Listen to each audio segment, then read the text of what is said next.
السلام علیکم ناظرین ہماری آج کی ویڈیو کا ٹاپک ہے ایک سخی۔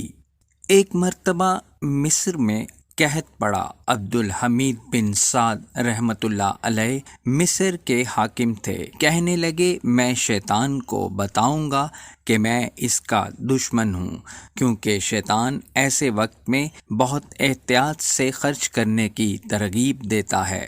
مصر میں جتنے فقراء نادار تھے سب کا کھانا اپنے ذمہ لے لیا کہ جب تک ارزانی ہو ان کا کھانا میرے ذمہ رہے گا۔ چنانچہ ایسا ہوتا رہا یہاں تک کہ قحط دور ہو گیا، بازار کا نرخ ارزاں ہو گیا۔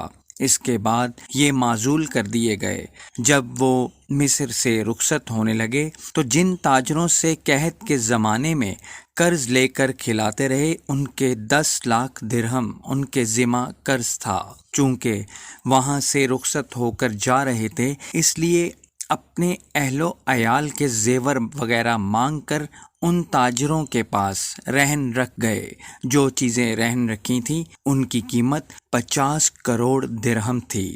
کچھ دن ارادہ کرتے رہے ان کا قرضہ ادا کر کے زیورات کے رہن کو خلاص کر لیں، مگر اتنی رقم مہیا نہ ہو سکی۔ ان تاجروں کو لکھ دیا کہ ان زیوروں کو فروخت کر کے اپنا قرضہ وصول کر لیں، اور جتنی رقم باقی بچے وہ مصر کے ان اہل ضرورت پر تقسیم کر دیں جن کی اس وقت میں نے مدد نہیں کی۔